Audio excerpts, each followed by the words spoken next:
विश्राम को प्राप्त नहीं हुआ।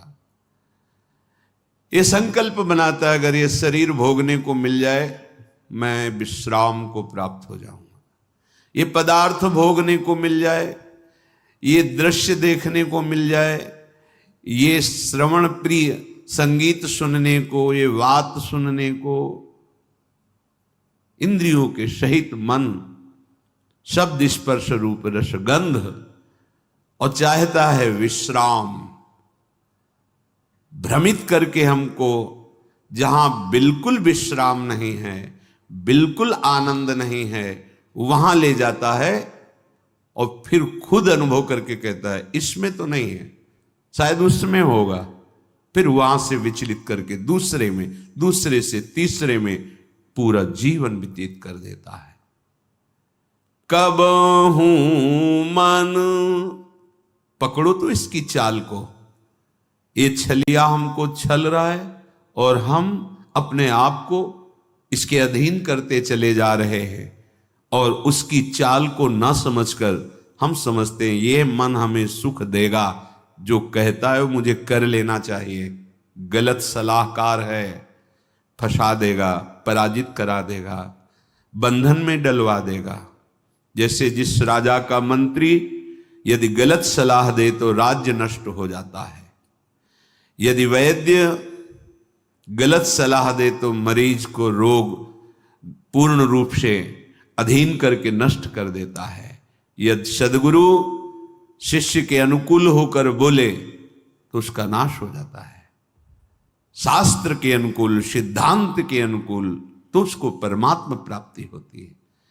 ऐसे ही इस मन रूपी सलाहकार ने मुझ भगवद अंश को ऐसी सलाह दी कि शब्द स्पर्श रूप रस गंध, ये जो माया रचित हैं इनके भोगने में बड़ा सुख है, जहां जहां कहता है वहां वहां, जो जो क्रिया कहता है वो क्रिया, जैसे जैसे कहता है वैसे वैसे, पर कब हूं मन विश्राम न मान्यो, कभी इस छलिया मन ने ऐसा नहीं कहा कि बस हो गया, जिस मार्ग में चला भी सुख नहीं मिला, ये सब मिथ्या है, सत्य वचन है, अब मुझे वापस होना चाहिए, इस मन की सलाह में नहीं फंसना चाहिए।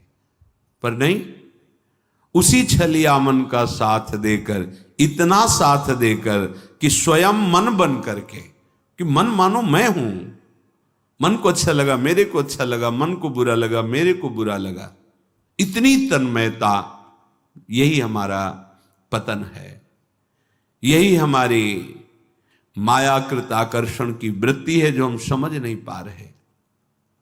निशिदिन भ्रमत विसारी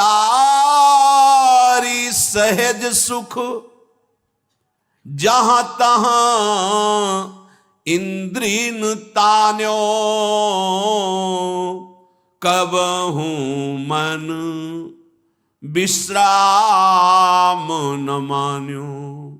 रात दिन जैसा इसने कहा इंद्रियों के सहित वैसी ही चेष्टा की, पर सहज सुख जो हमारा स्वरूप है,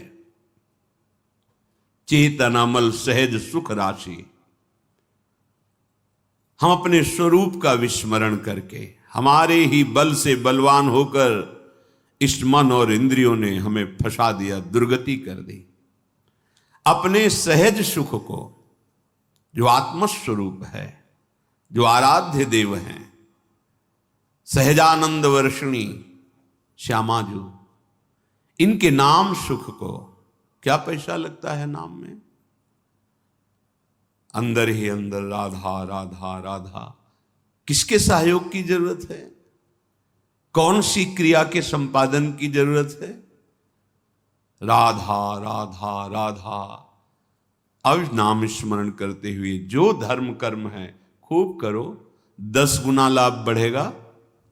1 अंक विराजमान कर दिया, फिर शून्य बढ़ाते चले जाओ, 10 गुना उसका महत्व बढ़ता चला जाएगा शून्य का। 1 हटा दो, सैकड़ों शून्य बना दो, कुछ नहीं हाथ लगेगा। ऐसे ही सहज सुख, नाम रूप लीला धाम, ये हमारा स्वरूप है, हमारी आत्मा है, ये हमारा आराध्य है। भूल गए इसे। सहज सुख को भूल करके इंद्रिय और मन के द्वारा हम ठगे जा रहे हैं रात दिन, अपने को बड़े बुद्धिमान समझ रहे हैं। इसीलिए कहा गया है राम ही भजई ते चतुर नर। वही चतुर है इस संसार में जो माया के आकर्षण से बच करके नाम जप कर ले जाए। नाम जप नहीं हो रहा तो जीवन व्यर्थ जा रहा है। निश दिन भ्रमत, रात दिन दौड़ा रहा है मन, ये कर लो, ये मिल जाएगा, इससे सुखी हो जाओगे। इतने अधर्माचरण, इतने पापाचरण कि फिर बुद्धि निर्णय करना बंद कर देती है। वो पशुवत, वो राक्षसवत हो जाता है। आंख खोल के देख लो, भगवद विमुख कैसा अंतःकरण निश्चय करता है, कैसा मनन करता है, कैसा चिंतन करता है। निंदनीय से निंदनीय कृत्य करने में उसको कोई संकोच, कोई लज्जा, कोई भय नहीं लगता। दुर्दशा यही है, जीते जी दुर्दशा यही है। आप अपने बल को भूल करके इनके अधीन हो गए। अब ये जो चाहे करवा रहे हैं। हम कहते हैं हमारे में तो सामर्थ्य नहीं, वो आपकी ही सामर्थ्य से हो रहा है, आप समझ नहीं पा रहे। भ्रमक, आप भ्रमित हो गए हैं। ऐसा लगता है मन बहुत बलवान, इंद्री बहुत बलवान, और आपके ही बल से वो बलवान है। निश दिन भ्रमत विसारी सहज सुख, जहां तहां इंद्रीन तान्यो। खींच रही इंद्रिया। श्री प्रहलाद जी महाराज भगवान नृसिंह देव जी से कह रहे हैं, हे नाथ, जैसे एक पुरुष की बहुत सी स्त्रियां हों और वो अपने अपने शयन गृह की तरफ उसे खींच रही हों, ऐसी दुर्दशा है। नेत्रेंद्रिय अपने सुख के लिए, श्रवणेंद्रिय अपने सुख के लिए, घ्राणेंद्रिय अपने सुख के लिए, रसेंद्रिय अपने सुख के लिए, त्वगेंद्रिय, जनेंद्रिय, सब। प्रभु बचा लो इस दुर्दशा से जीव को। तो प्रभु ही शास्त्र, सदगुरुदेव संत के रूप में वो सूत्र बताते हैं, वो युक्ति बताते हैं, जिससे तुम मुक्त हो जाओगे इस बंधन से। फिर तुम्हें समझ में आएगी ये बात। अभी तो ऐसा लग रहा है कि कथा भागवत का कोई पुण्य मिले सुनने का, और जो चाहे वो हमें लाभ मिल जाए, बस यही है। यद्यपि विषय संग सहो दुसह दुख, विषम जाल अरुझान्यो, तदपि न तजत मूढ़ ममता बस, जानत हूं नहीं जान्यो, कब हूं मन विश्राम न मान्यो। यद्यपि विषयों के संग ने कितनी जलन प्रदान की, असही, पहले भोगने की इच्छा की जलन, फिर भोगने में जो इच्छा की थी भोगने की, वो सुख नहीं मिला। फिर उसके बाद एक नवीन तृष्णा, नवीन भोग वासना, वो जला रही। भोगते भोगते क्षीण हो गई शक्ति, बलहीन हो गया, इंद्रियां बलवान, भोग इच्छा बलवान, रात दिन जला रही। ऐसे संकट में, ऐसी प्रवृत्ति में वो निकल नहीं पा रहा, अंदर ही अंदर जल रहा है। कैसे निकलूं? यद्यपि जान रहा है कि यही मुझे कष्ट दे रहा है, यही मुझे फंसा रहा है, फिर भी उसी में। यद्यपि विषय संग सहो दुषह दुख, विषम जाल अरुझान्यो। आहा, असही संकट सह रहा है, कठिन जाल में फंस गया है। ये जाल दिखाई नहीं देता, बस फांस लेता है। कहां फंसे हो देखो, पर अंदर से ऐसे फंसे हो कि जी नहीं सकते। ये माया जाल है। मछली फंसती तो जाल तो दिखाई देता है, लेकिन माया का फेंका हुआ जाल दिखाई नहीं देता, फंस जाता है जीव। और ये सदगुरुदेव के शास्त्र के वचन ही इस जाल से तुम्हें मुक्त करा सकते हैं, दूसरा कोई नहीं। और इस जाल का प्रभाव है कि उस जाल से निकलना ही नहीं चाहता, उसी जाल में सुखी रहना चाहता है। ये बड़ी विचित्र दुरत्यय भगवान की भ्रमात्मक माया है। यद्यपि विषय संग सहयो दुषह दुख, विषम जाल अरुझान्यो, तदपि न तजत मूढ़ ममतावश, जानत हो नहीं जाने। एक को फेंक के आ रहा है, जला के आ रहा है, गाड़ के आ रहा है, और कह रहा है भाई रो मत, सबकी यही दशा होती है। जान रहा है इसका, अरे कोई साथ नहीं जाता, सबको ऐसे जान रहा है, पर ना जाने वो केवल बोल रहा है, अंदर से नहीं समझ रहा है, फिर जाके उसी विषयों में सुख खोजता है।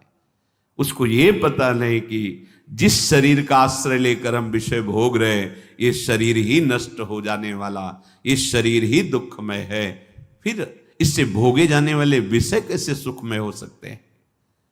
रसेंद्रिय अच्छे अच्छे पदार्थों के लिए ललचा रही है, खाने के बाद 6 घंटे के बाद ऐसा दुर्गंध युक्त मल बनता है, उसी को ललचा रही थी।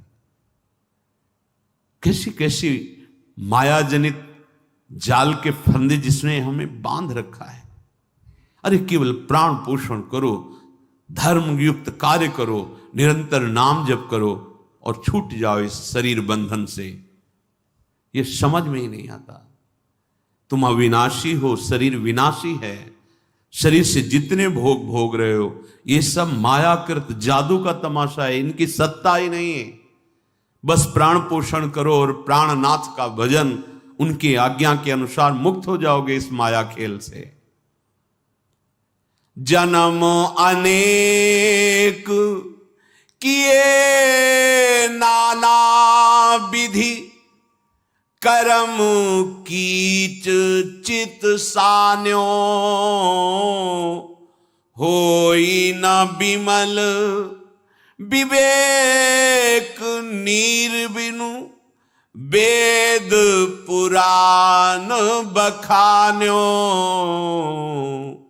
कबहू मन विश्राम न मान्यो।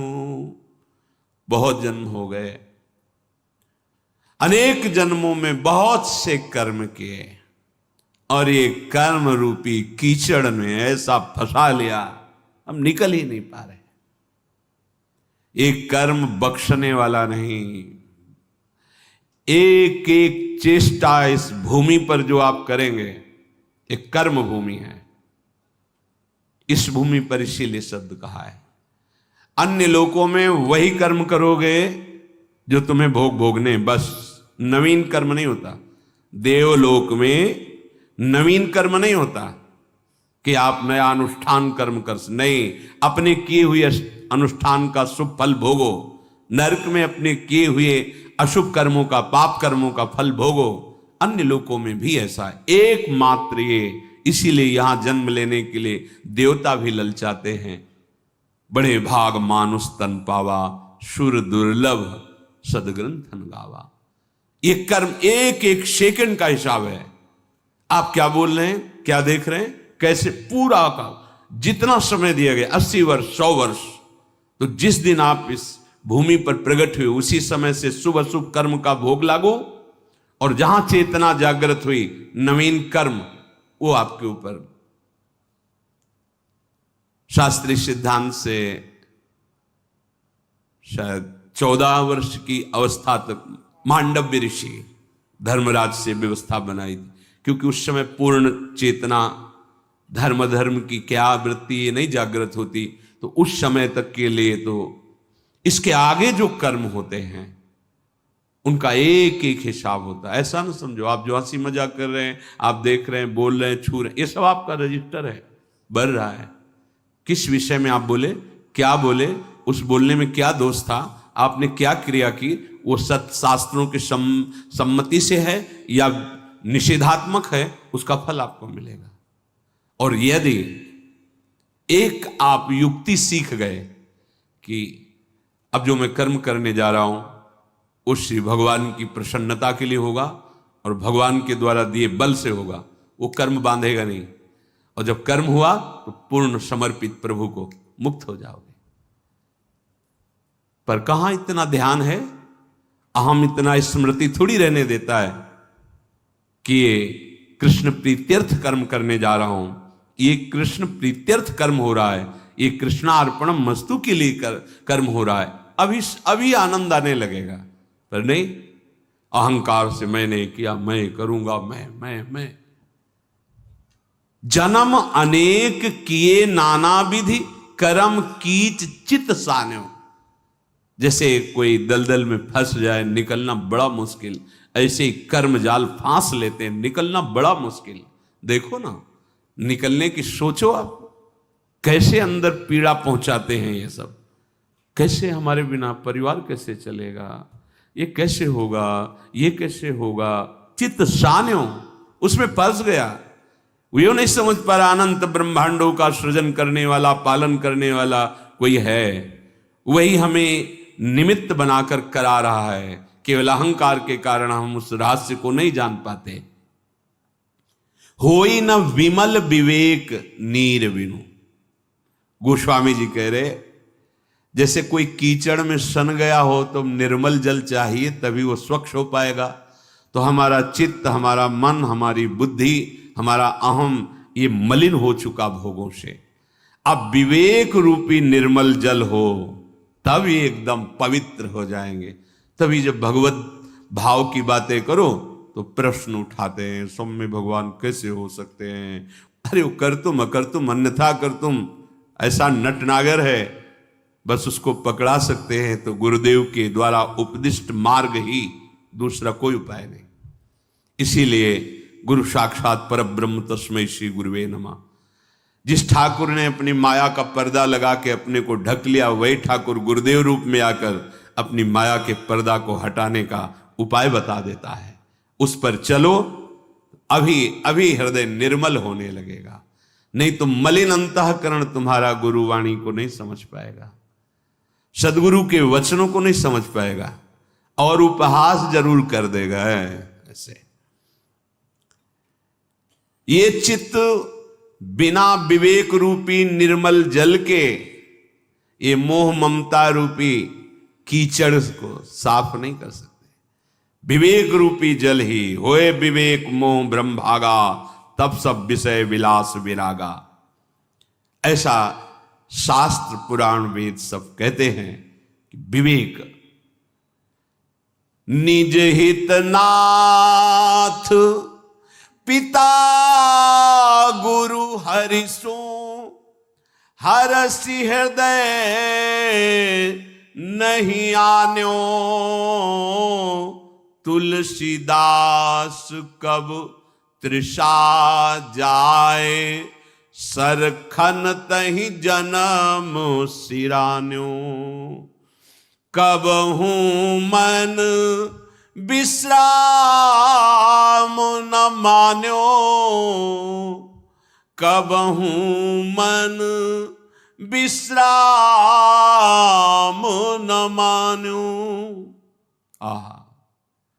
जो हमारा परम हित करने वाले हैं, जो मेरे स्वामी हैं, नाथ कौन? निज हित। हित जो हमारे स्वामी हैं, जो हमारे पिता हैं, जो हमारे गुरुदेव हैं, जो हमारे हरि हैं, कभी निष्कपट इनसे प्रेम नहीं किया, कभी हृदय खोलकर इनसे, हृदय खोल कर, बड़ा कपटी जीव है। अंतःकरण में तन्मयता के कारण ही भगवद अंश को जीव कहा गया है, देहाभिमानी को ही जीव कहा गया है। बड़ा कपट है। और प्रभु कह रहे मोहि कपट छल छिद्र न, और ये कपट ही करता है। गुरुदेव, हरि, स्वामी, ये सब उसी परम तत्व के पर्यायवाची शब्द हैं। वही एक है। भक्ति भक्त भगवंत गुरु चतुर नाम बप एक, कहने को उसके बहुत से नाम हैं, वो है एक ही। अपना परम हित अपने स्वामी से होगा, अपने हरि से होगा, अपने गुरुदेव से होगा। जो गुरुदेव, जो हरि, देखो संपूर्ण गीता जी, संपूर्ण वेद, ये जगत गुरु भगवान ने स्वयं गाया है, ये भगवान ने प्रकट किया है। जितने संत महात्मा सदगुरुजन हैं, सबके हृदय में जो बोल रहे हो भगवान ही बोल रहे हैं। अगर उन्होंने खेल रचा है तो खेल की सावधानियां जी, अगर इतनी चूक करोगे तो आउट हो जाओगे, परमार्थ मार्ग में चलने लायक नहीं रहोगे, तुम जीत नहीं पाओगे। अगर जीतना है तो ऐसे चलो, ऐसे तुम परास्त हो जाओगे। दोनों बात उन्हीं की है। अगर आप माया खेल में राजी हो तो उसके अलग इनाम है, और अगर आप भक्ति खेल में राजी हो तो उसके अलग, उन्हीं का खेल है। देख लो, वही आके अपनी माया जनित खेल के दुख वर्णन करते हैं, वही आके अपने भक्ति जनित खेल के प्रेम आनंद का वर्णन करते हैं। कैसा अद्भुत प्रेम, कैसा अद्भुत आनंद। ऐसे सदगुरुदेव जो हरि हैं, जो स्वामी हैं, जो पिता हैं, कभी हृदय खोलकर उनसे हृदय समर्पित करके बात, क्यों म्यों अनुकूलता प्रतिकूलता प्रपंच, अरे एक जगह तो ऐसी रखो जहां बिल्कुल खुले। सारा संसार कपट में खेल रहा है, एक जगह तो ऐसी रखो गुरुदेव के सामने।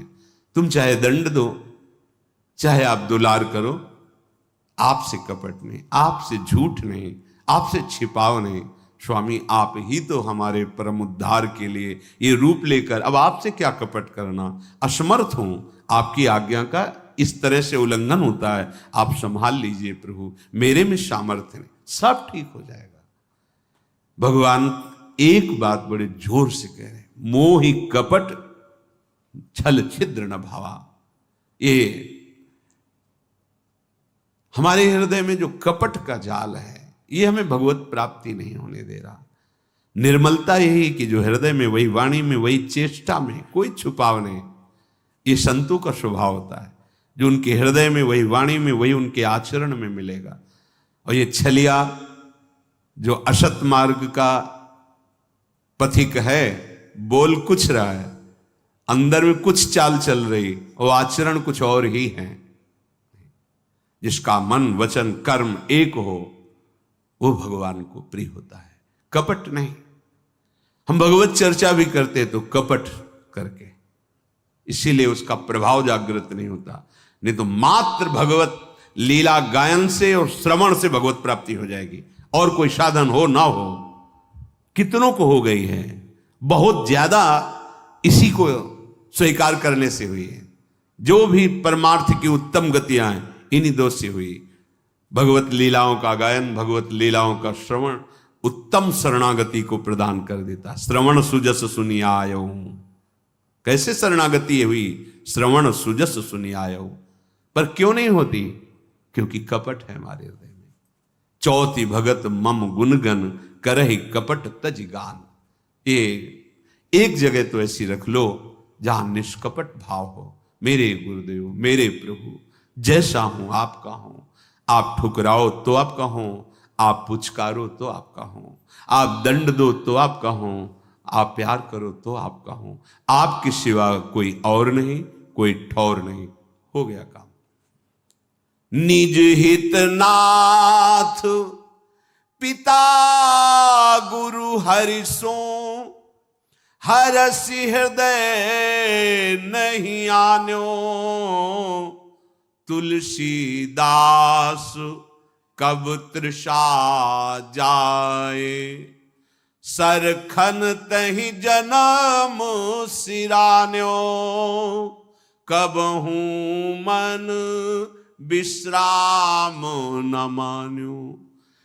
यदि तुम कपट छोड़कर हृदय से गुरुदेव का आश्रय लो, उनके वचनों का पालन करो, तो क्या होगा, तुम्हारी प्यास बुझ जाएगी, दौड़ भाग मिट जाएगी।